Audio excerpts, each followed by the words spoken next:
WIAC 740 presenta Delvis Grisel y compañía. Muy buenos días, soy Delvis Grisel Ortiz. Les doy la bienvenida a esta edición de Delvis Grisel y compañía. La semana pasada tuve el privilegio de acudir a la Liga de Arte para ver la más reciente obra del pintor Carmelo Sobrino. Carmelo Sobrino es un gran pintor puertorriqueño, además de eso es un gran maestro de muchas cosas, entre ellas la pintura, pero es un maestro de vida realmente. Además de eso es un gran amigo, y lo digo yo porque lo conocí en el 1998 y desde entonces hemos desarrollado una amistad realmente profunda, y también ha sido mi maestro de pintura y también de vida.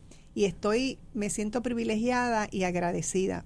Y como amiga de Carmelo, que he sido por tantos años y que hemos estado juntos, porque pues nos vemos como amigos que somos, nos vemos o nos escuchamos o nos llamamos o como sea periódicamente.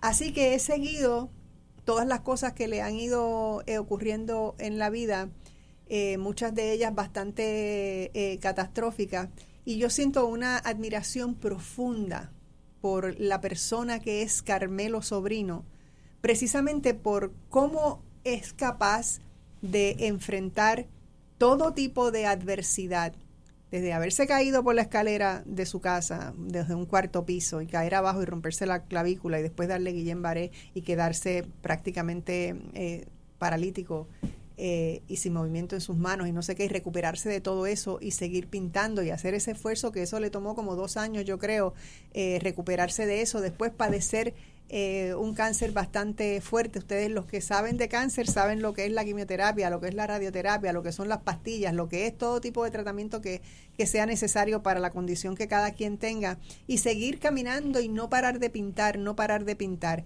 Y encima de eso, ahora padecer, después de haber padecido todo eso, pues también tener leucemia y seguir pintando y pintando tanto y tanto y tanta belleza y sin ningún coraje, sobre todo, que es lo que me maravilla más, porque Carmelo sé que profundamente ni piensa que eso es un castigo, ni piensa que es desgraciado porque tiene estos padecimientos. Yo creo que él los toma pues como cosas de la vida, y quiero decir que su pintura está impregnada de belleza, de ánimo, de color, de sabiduría, de gran observación de lo que le rodea, y no permite de ninguna manera que todos estos obstáculos detengan lo que es su pasión más grande en la vida, que es la pintura.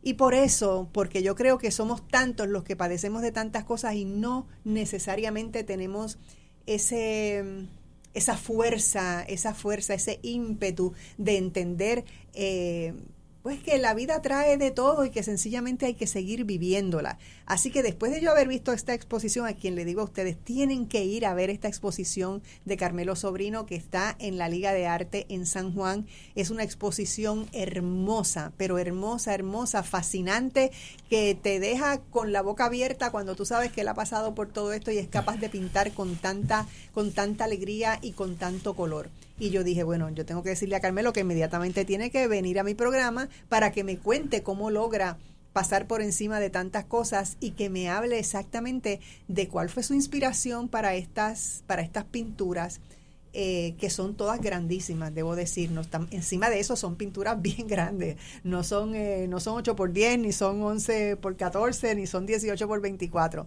Son pinturas grandes que cada una les debe haber tomado muchísimo tiempo. Así que de eso se trata la conversación que tengo con Carmelo en la mañana de hoy, y además de eso voy a aprovechar tal vez en el último segmento para que me cuente de sus viajes a Haití, porque ustedes saben que tuvimos ayer a Aarón Gamaliel Ramos contándonos de sus travesías por Haití, y nos comentó que había estado con Carmelo en Haití. Así que digo, bueno, Carmelo, un chispito ahí de programa, me tienes que explicar cuál fue tu experiencia en Haití. Así que buenos días, Carmelo, ¿cómo estás? Buenos días, Delvis, buenos días, mi querido pueblo, mi querida gente.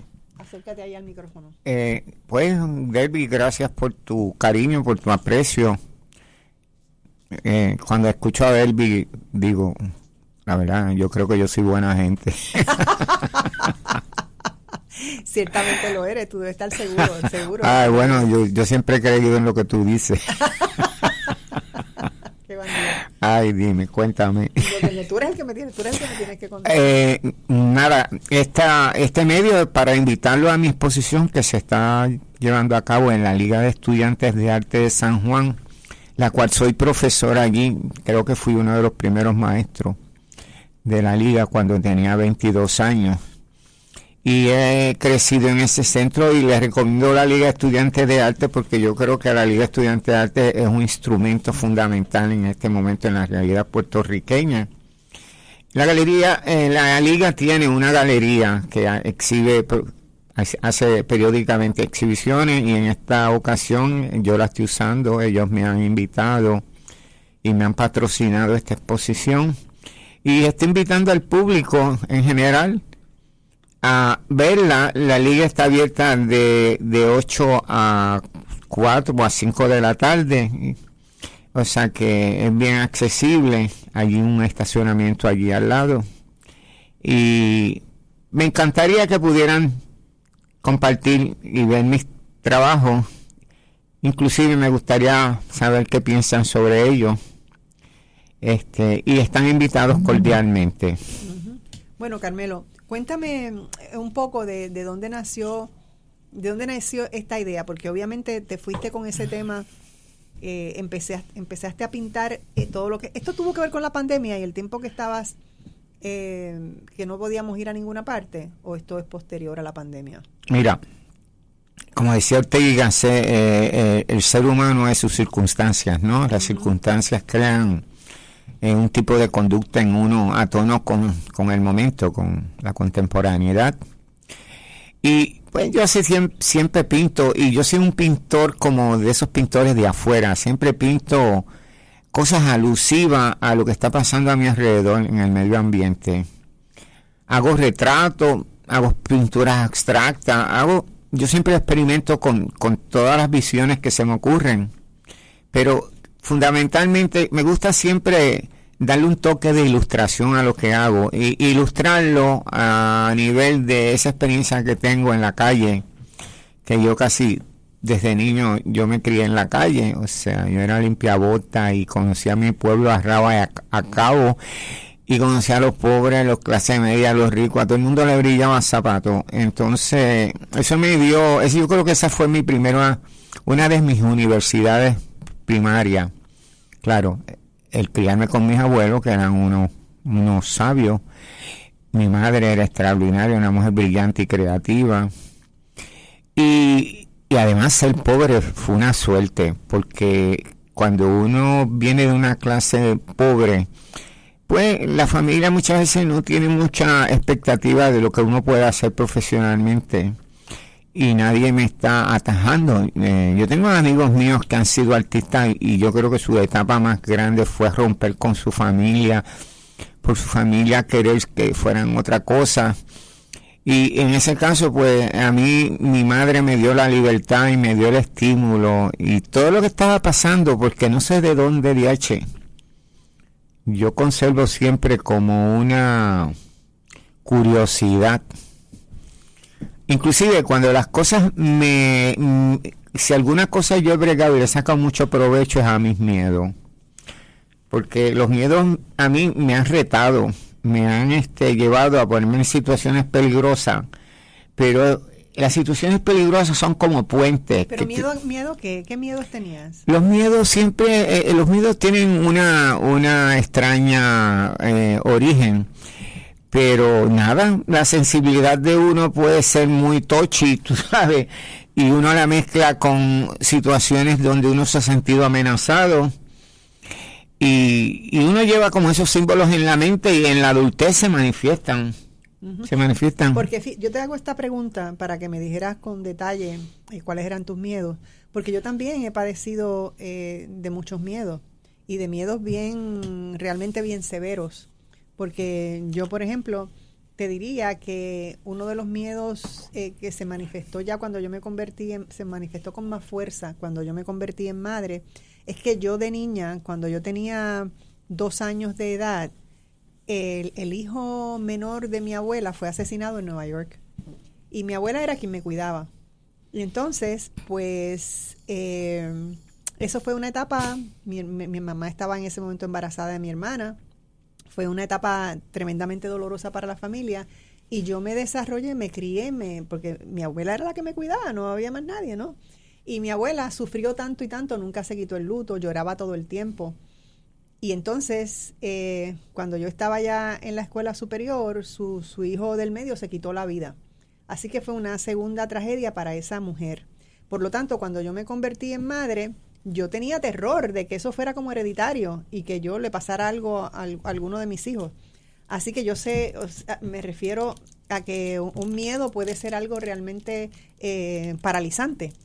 Y te contaba eso pues para que un poco me hables tú de tu Bueno, los miedos tienen un origen extraño, pero básicamente lo que yo entiendo es que la vida se forja en 2 fuerzas espirituales bien fuertes, el miedo y el amor. El miedo siempre como que se retrae, siempre está casado con el ego de uno. El amor siempre, como dice la epístola de la Biblia, el amor es libre, lo da todo, no espera nada. El amor realmente es la felicidad pura.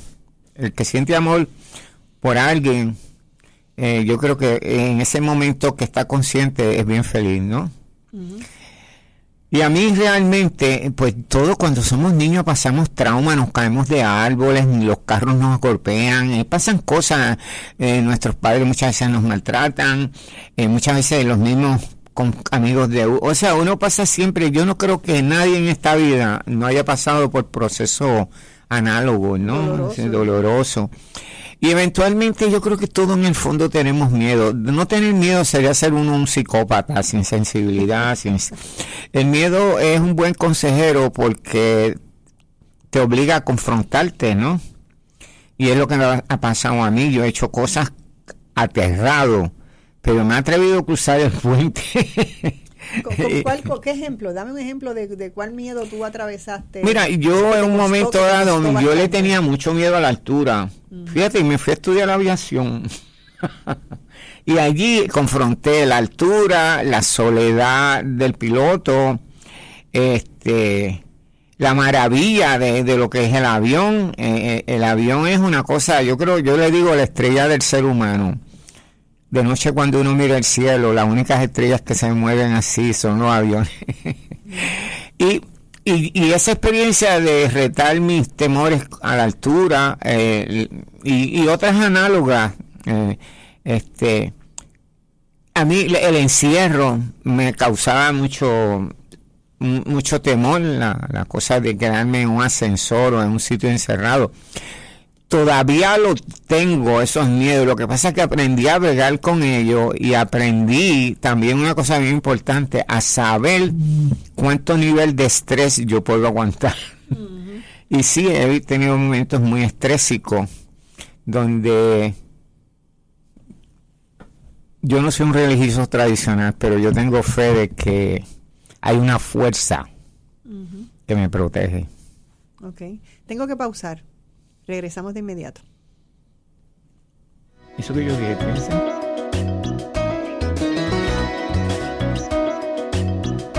No se retire.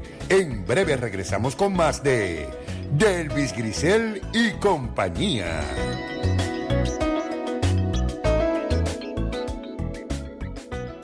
Todos los domingos nos reunimos toda la familia y es emocionante ver con el palpitar de los años lo mucho que me llena el corazón el estar juntos. Jugando, pasándola súper y siempre he pensado en cuando seamos grandes.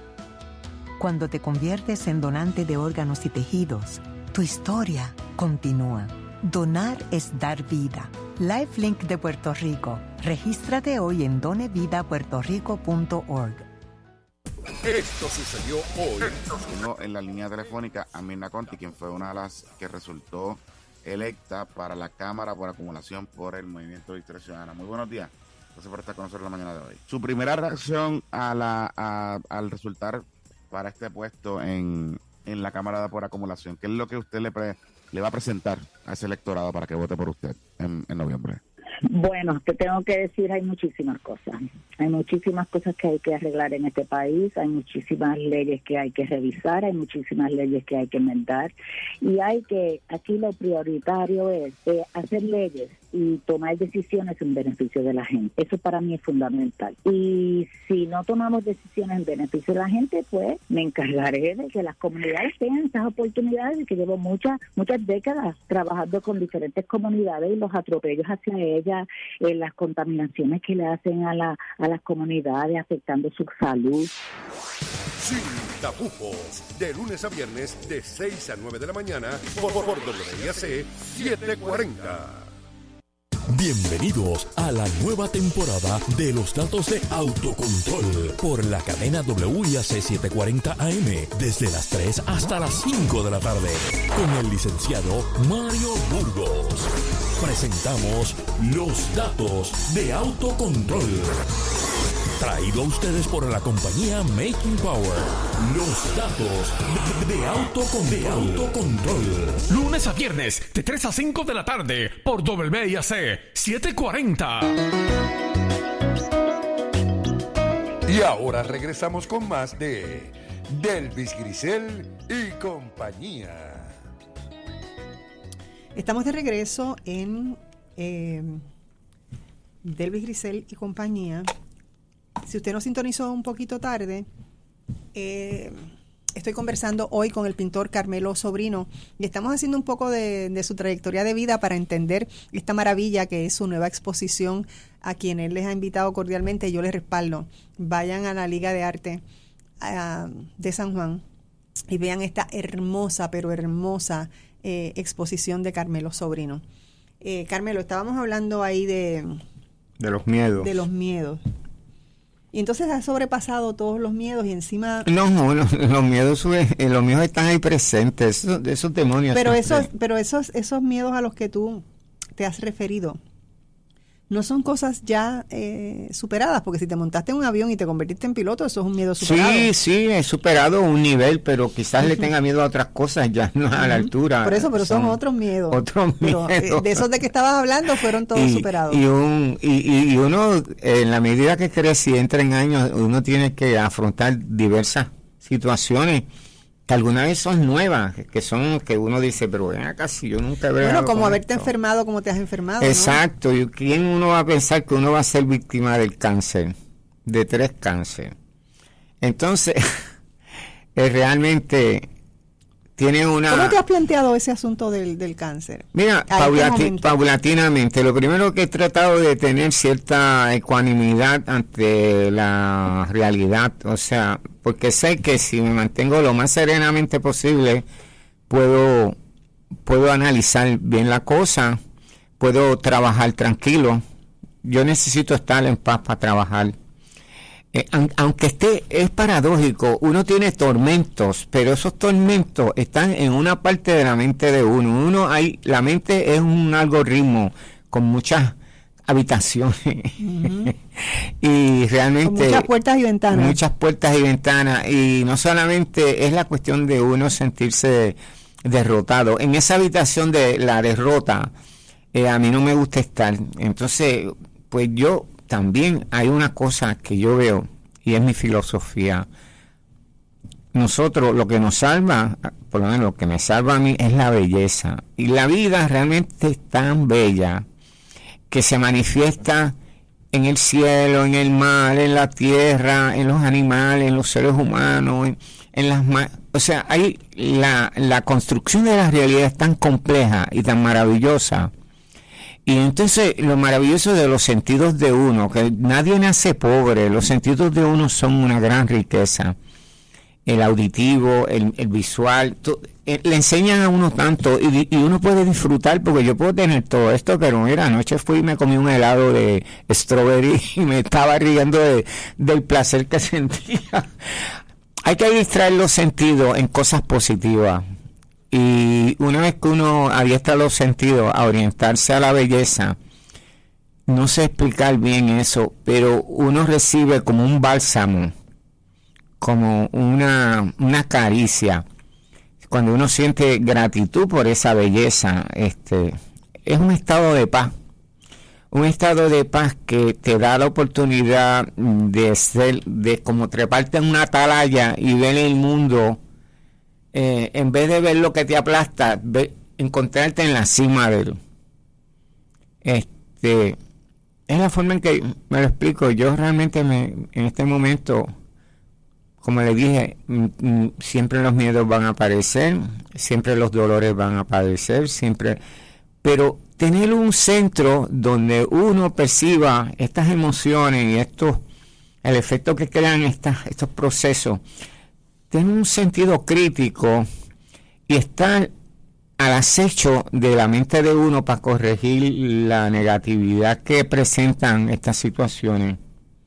O sea que tú no te estacionas. Mi forma de moverme es creativamente. Yo recomiendo para todas las personas que tienen crisis, para todo el mundo, porque yo creo que como es la sexualidad que es necesaria para reproducirse, para amarse, el ser humano también tiene necesidad de ser creativo. Y uno de los problemas de esta época, la cultura de esta época es bien autodestructiva. Educa al ser humano para ser un mecanismo de producción, no un ser integral, orgánico, con cuerpo y alma, y se cosecha muy poco la parte espiritual, y cuando se hace, para mí es equivocadamente, la buscan en religiones, y yo a veces pienso que las religiones nos han alejado de Dios, porque siempre las religiones se basan en personajes históricos y en mitos. Pero yo he visto a Dios en el mar, en el cielo, en el árbol, en el gallo y la gallina en el parque, en la hoja que se cae, o sea, en el Dios, como decía Einstein, como decía Spinoza, si quieres ir al templo y ver a Dios, nada, despierta, abre los ojos y mira el cielo, mira la nube, y como eso es lo que me da vida, yo tengo fe que mientras yo me mantenga conectado con esta fuerza, yo voy a tener un proceso normal, como la hoja que cae del árbol. Pero va a ser un proceso como la hoja que cae del árbol, que nunca se queja. Uh-huh. Y yo creo que esa visión, esa cosmovisión, ¿verdad? Me ampara y voy a ser pretencioso. Me da la garantía de que voy a estar bien siempre. Claro, por supuesto. Entonces dime una cosa, por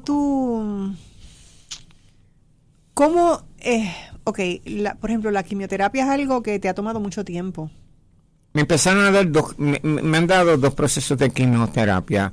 Y son muchas horas. Sí, te sientan en un cuartito. Esa es otra experiencia, porque te sientan en un cuartito y te inyectan un montón de medicina más la quimio. O sea que la quimio no va sola. Va con una serie de medicinas para... ¿En todas esas horas que tú haces? ¿Tú precisamente. Yo creía que iba a leer o a dibujar. No, lo que hago es que medito. Uh-huh. Medito. Es como un ancla. Y yo digo, caramba, ese es el cuartito más caro del mundo. Pero la verdad que la habitación donde existes en uno, no en el espacio físico de la habitación. Entonces... en ese momento medito. Bueno, pues los primeros procesos de quimio que fueron por el port, ese que te ponen en el pecho, fueron efectivos. Me bajó el cáncer el cáncer medular, la médula ósea, y me bajó el cáncer en los nódulos linfáticos.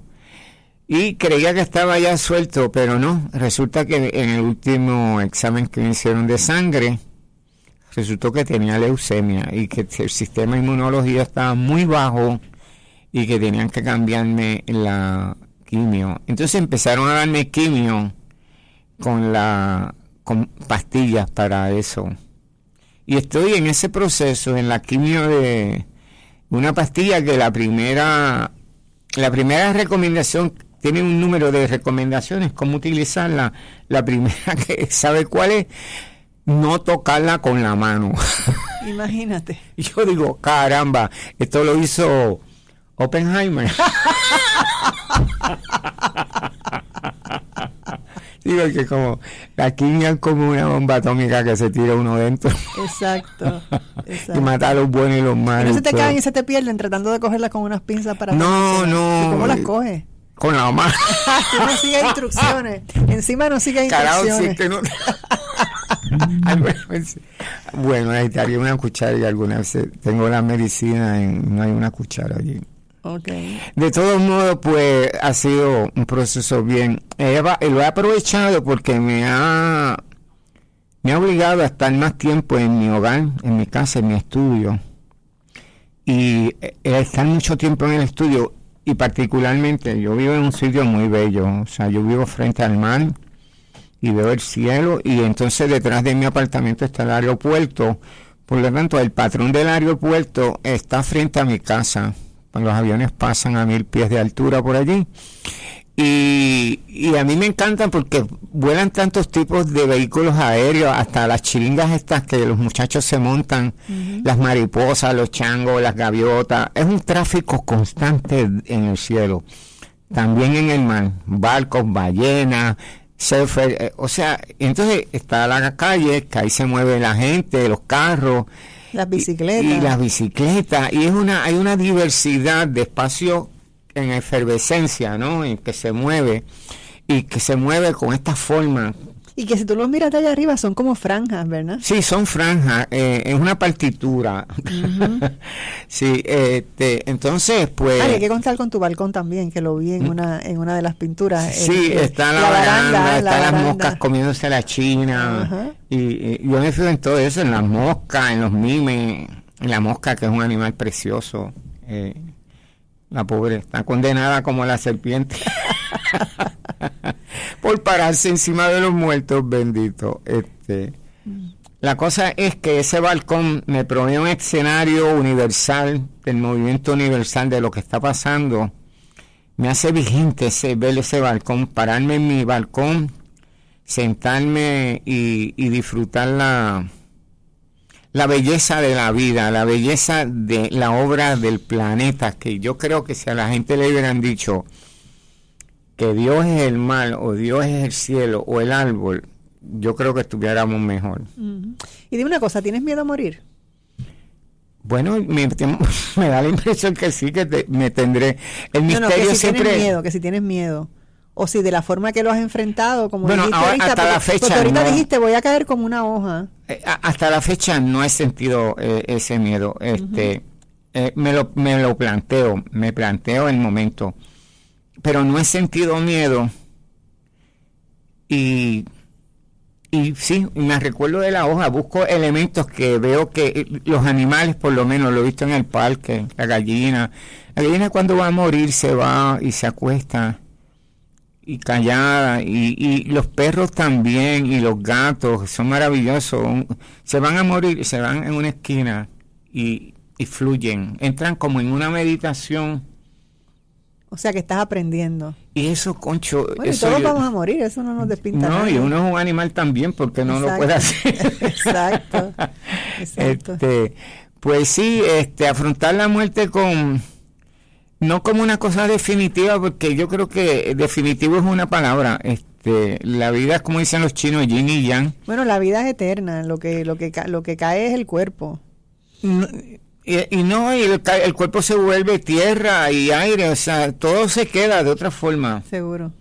Y uno va corrigiendo el mensaje que uno ha tenido cultural sobre la muerte. Uno lo tiene que transformar, porque si no vas a estar todo el tiempo friqueado, y hay gente que se matan, no soportan la incertidumbre. Y no hay por qué estar. Lo tengo que pausar, Carmelo, pero regresamos de inmediato. Sí. No se retire. En breve regresamos con más de Delvis Grisel y compañía.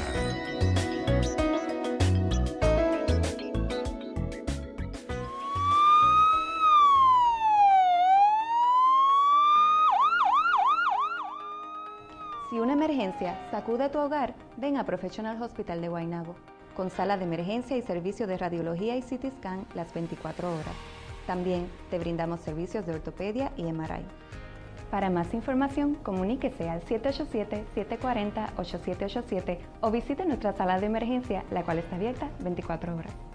Si deseas ofrecer un excelente servicio de café, ya sea en tu oficina o negocio, el programa de Nescafé Solutions es tu mejor alternativa. Desde el típico café con leche, el exclusivo Fresh Vanilla o nuestro exquisito chocolate caliente. Nescafé Solutions, sabores que exaltan y llenan todos tus sentidos. Para información de nuestros sistemas y equipos especializados para tu negocio u oficina, llámanos al 787-731-4551 de Swear Corporation.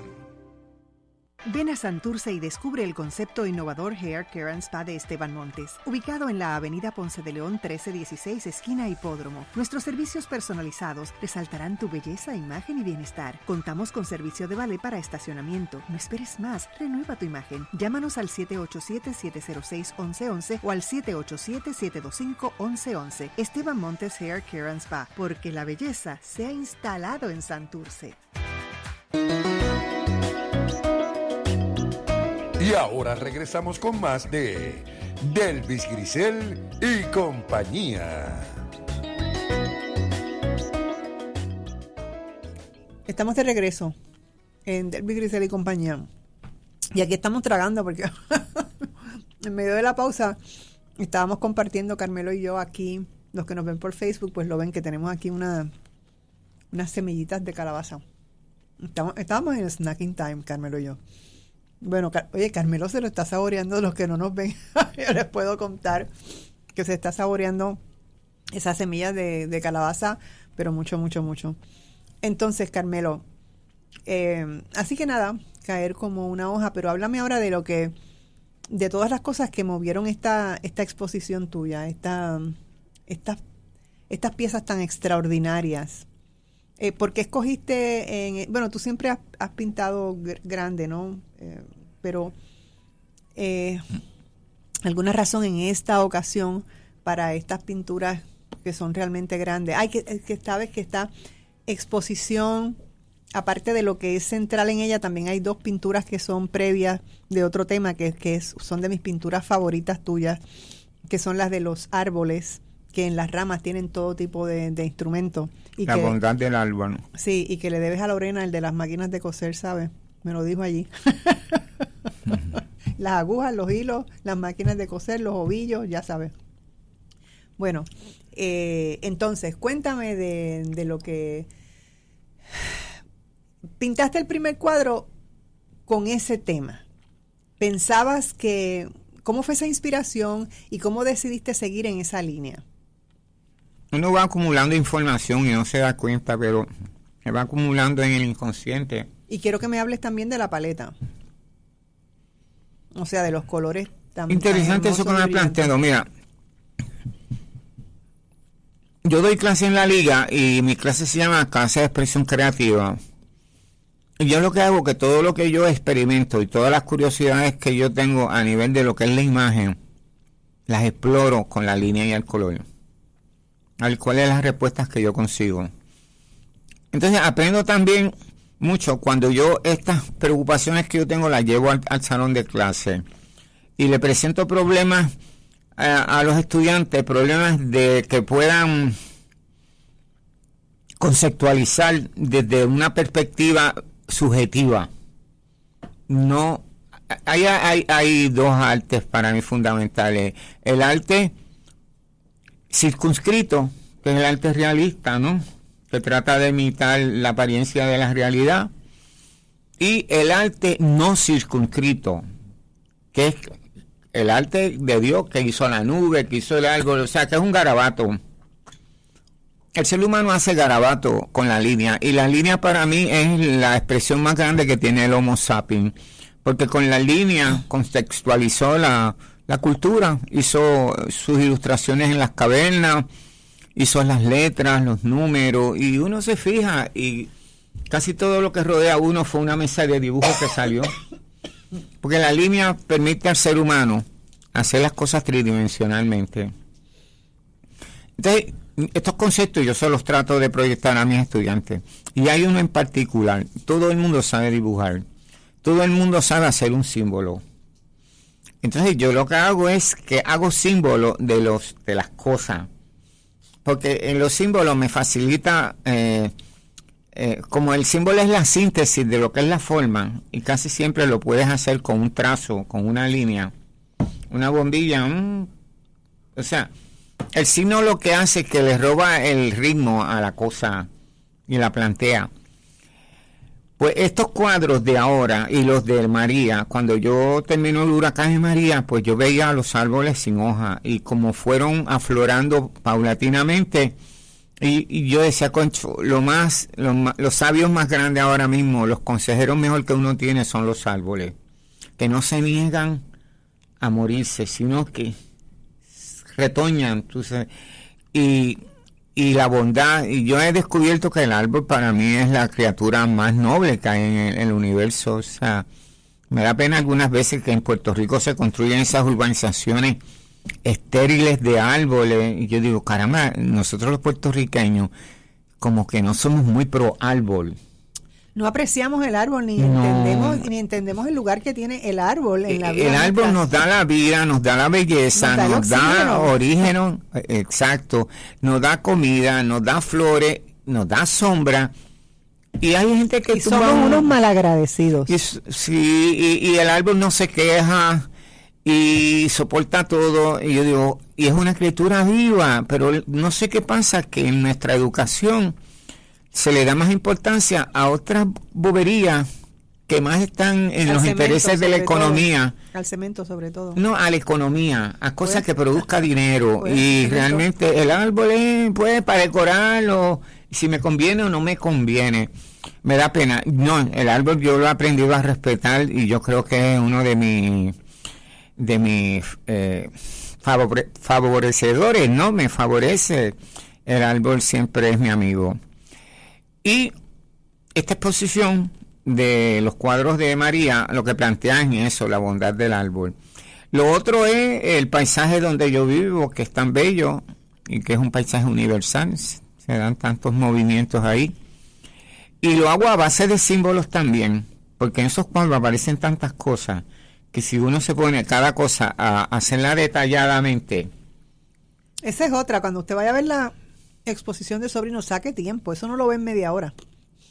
Sí, es compleja y plantea algo que es muy interesante, la cuestión del color, ¿verdad? Lo que tú la paleta. Exacto. Pues ahí yo sé, cuando yo empecé a pintar estos cuadros sentí algo bien profundamente, y era la felicidad que yo experimentaba cuando yo siendo niño fui rotulista de mi pueblo y hacía las letras en la calle y donde me mandaron a hacer letras. Y yo sentí un gran placer cuando hacía la letra. Y el rotulista, pues, lo que Charlie Williams, rojo, amarillo, azul, brega con los primarios, ¿no? Exacto, los colores de mi tierra. Y yo desarrollé una alegría tan grande cuando veía el rojo, el azul, el amarillo. El verde, el violeta. Y entonces yo digo, nosotros vivimos en la latitud primaria, en la latitud donde en la realidad tú ves eso, ves rojo, amarillo, azul, anaranjado. Y yo he vivido en países fríos y los países fríos algunas veces gris todo el tiempo, que es muy bello. Pero mi pana, tener una semana completamente de gris y de blanco. Y de blanco, pues es bello, pero tiene un efecto en la mente pero diferente. No se compara con esta latitud. Con todo el paraíso del mar turquesa, el cielo azul. ¿Y estabas haciéndolo de forma consciente o simplemente te dejaste ir? No me dejé ir porque eso es lo que estoy viendo, que es la realidad. Cuando yo me asomo, mi estudio está en el frente al mar y me asomo así al balcón y lo que veo es eso, veo esa luz, ese color, un paisaje alegre. Vibrante por demás. No, creo que nosotros los puertorriqueños vivimos en el lugar de vacaciones de Dios, porque en los demás planetas no hay nada por ahí. Entonces hay algo maravilloso en esas pinturas tuyas, donde se conectan todas las pinturas que tienen toda la conexión del cielo, el agua y la tierra, que como te decía ahorita, las franjas, pues es fascinante ver que tú podrías pensar que el tráfico mayor se da en la carretera. Sin embargo, no. En esas pinturas tuyas tú ves que hay mucho tráfico en la carretera, hay mucho tráfico en el agua y hay mucho tráfico en el cielo. Es tráfico, porque la vida, el espacio, es así, es tráfico. Pero había algo que quería comentar. ¿Se te fue de la mente? Sí, pero ciertamente es tráfico, es movimiento, es la forma moviéndose continuamente los espacios. Inclusive en la realidad los espacios no se detienen, siempre hay un tráfico. Allí pasan desde mosquitos, mariposas, aviones grandes, pequeños, helicópteros, aves. O sea que es un número es una diversidad tan grande. En la carretera igual, en la carretera se mueven tantos vehículos. Y eso es una riqueza, pues, yo la tomo como un tema en mi trabajo, el movimiento urbano. Okay, yo voy a pausar ahora y después de la pausa ya vamos a estar en el último segmento, y ese último segmento, Carmelo, lo quiero dedicar a tu experiencia en Haití, porque sé que hay cosas muy hermosas que tienes que decir sobre Haití. Regresamos de inmediato.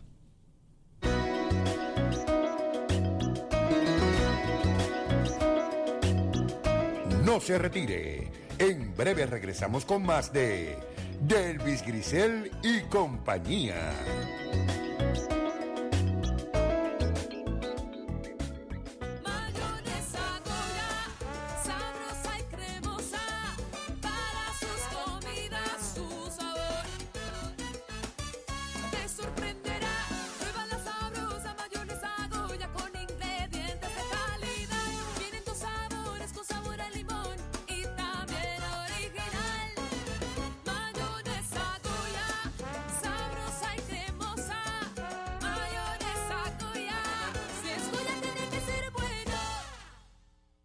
Beneficiario de Medicare, protégete del fraude en los servicios de salud. Lleva un registro de los servicios médicos que recibes y compáralos con el estado de utilización que te envía el plan. Verifica los deducibles que pagaste y si hay servicios que no recibiste. Llámanos al 1-800-975-3102. Un mensaje del Puerto Rico Senior Medicare Patrol, un programa del Departamento de Salud Federal.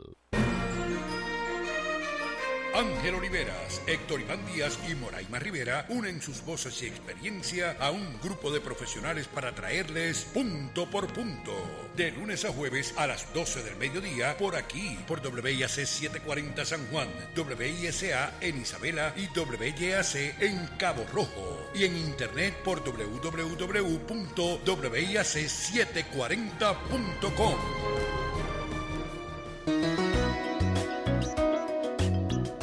Y ahora regresamos con más de Delvis Grisel y compañía. Estamos de regreso en Delvis Grisel y compañía, y he estado compartiendo esta hora con el pintor Carmelo Sobrino, que como hemos estado diciendo a lo largo del programa, tiene esta maravillosa exposición que nadie se debe perder en la Liga de Arte de San Juan. Así que vayan. ¿Hasta cuándo va a estar esa exposición allí?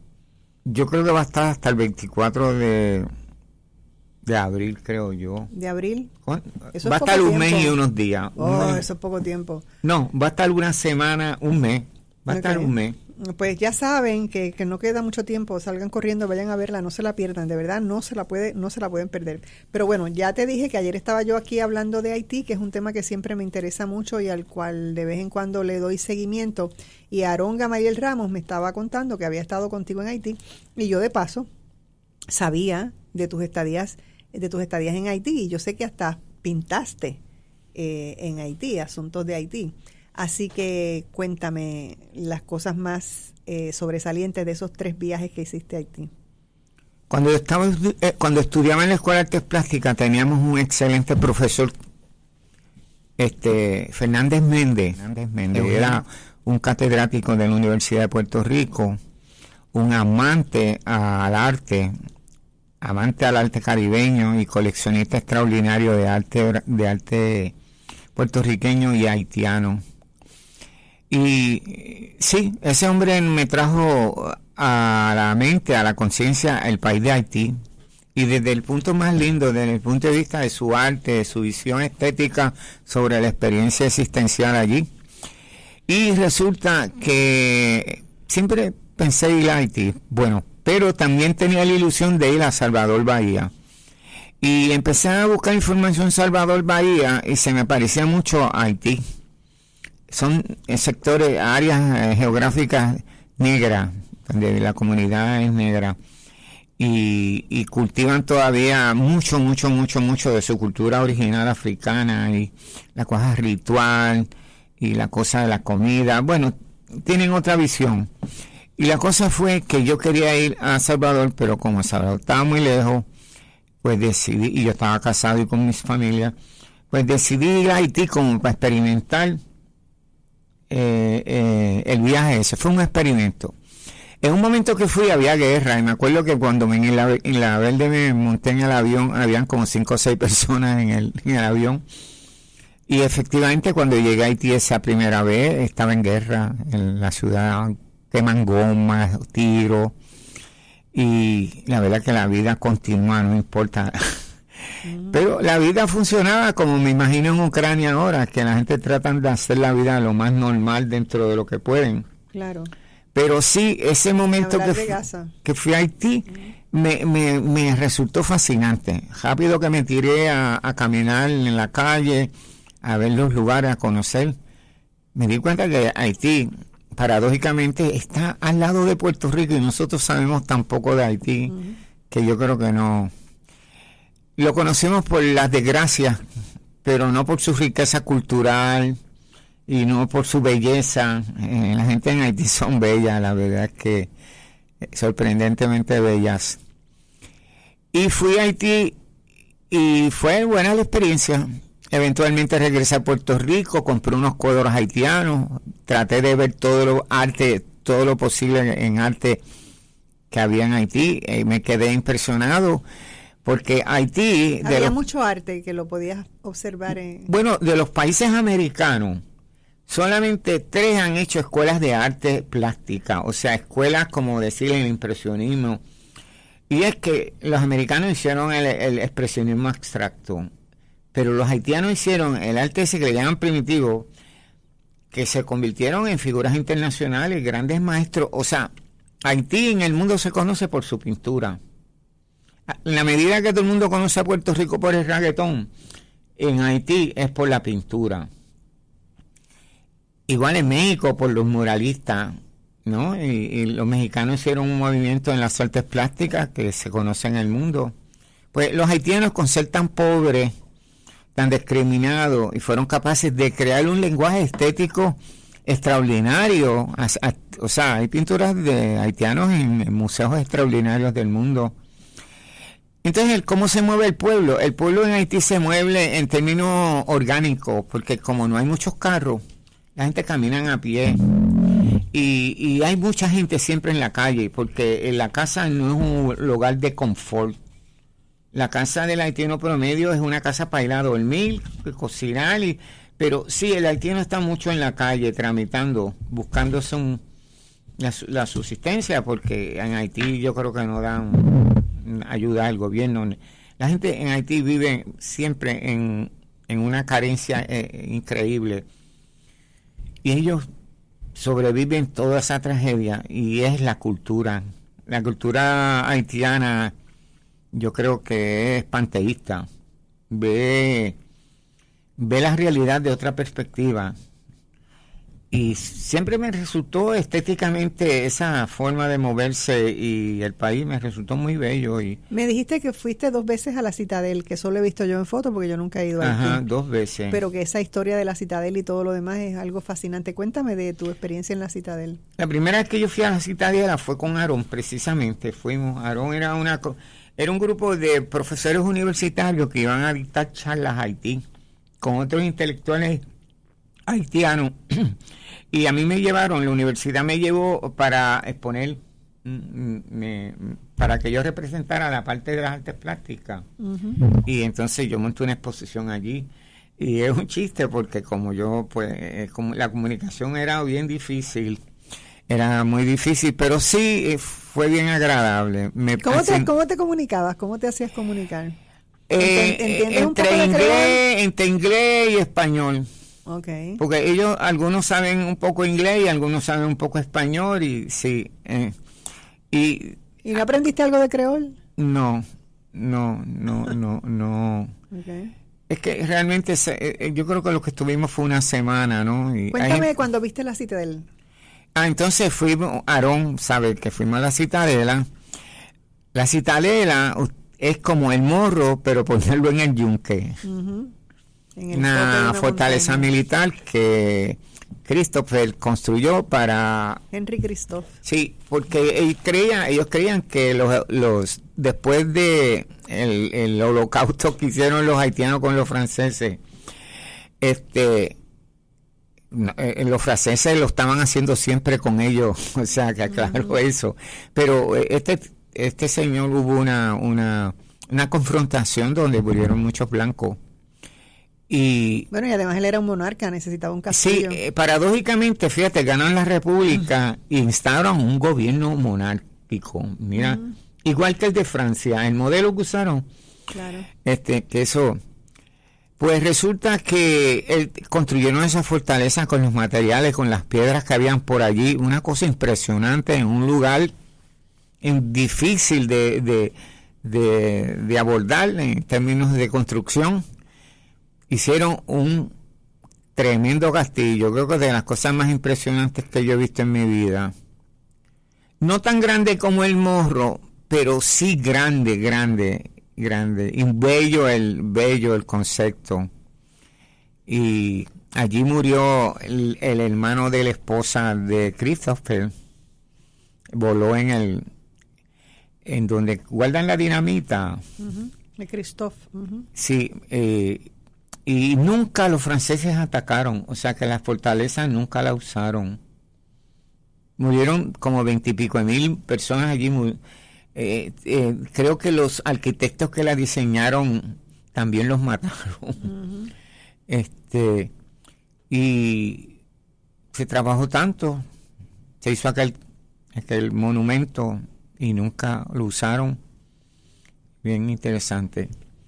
Y la última vez que fui con un navegante francés que vive en Niza, que es un velero, que yo recuerdo que nos cogió una tormenta en el cruce de Santo Domingo y Puerto Rico como a las 3 de la mañana.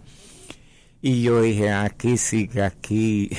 Y te voy a tener que nadar para la mona. Aquí. Pero me acordé de una frase que yo había leído por la mañana, y esto parece mentira. Por la mañana, yo antes de salir, yo tenía un librito pequeño que tenía unos versos unos versos místicos de un místico chino, y el verso que decía: la belleza te salvará. Y yo me acuerdo que esa noche, cuando yo me senté en la parte de atrás del velero, que el velero parecía una tabla de surfing subiendo montañas de agua, yo dije, coño, hasta aquí llegué. Tú dijiste, ¿cómo la belleza me va a salvar Pero aquí? me recordé de esa expresión de la belleza te salvará. Y de momento se abre el cielo y sale la luna bien grande. Y hace un viento terrible. Y fue una cosa que yo vi un esplendor tan bello. Y de momento siento una gran seguridad en mí. De momento digo, ay, no, Chávez, esto qué chévere. Y nada, se me pasó el miedo. Fue una cosa... Hay cosas que me han pasado que yo no me las explico, pero que son cosas, experiencias espirituales, yo digo, ¿no? Donde tú te pones en comunión con una fuerza, y es la fuerza de la belleza. La belleza yo creo que es sanadora, y no nos enseñan a poner los ojos. Es como el cuento de Khalil Gibran, que la gente vive confundiendo la belleza con la fealdad. No sé si recuerdas ese cuento. Es que la belleza y la fealdad se encontraron, y la fealdad le dijo a la belleza que si se bañaban juntas en la playa, y la belleza, pues ingenua, aceptó, y cuando se estaban bañando, la fealdad salió y se puso el traje de la belleza y se fue. Y la belleza tuvo que ponerse el traje de la fealdad. Y eso te dice que están juntas. Pero Khalil Gibran decía, desde ese momento la gente confunde la belleza con la fealdad. Sí, ni modo. Pues bueno, Carmelo, estoy muy agradecida de que hayas estado conmigo aquí y que hayas compartido tanta belleza, vamos a decir, tanta belleza de tu vida. Deseo de todo corazón que tu salud mejore y que sigas pintando tantas bellezas como hasta ahora, estas maravillas a las que nos tienes acostumbrados. Así que gracias por estar aquí. Pues gracias, Delby, gracias, mi amor, gracias, mi pueblo querido, mi gente, y los invito a que vayan a disfrutar mi trabajo. Y muchas felicidades y bendiciones para todos. Muchas gracias. A ustedes, amigos, muchísimas gracias por escucharnos. Que tengan un día maravilloso y que todo lo bueno les persiga.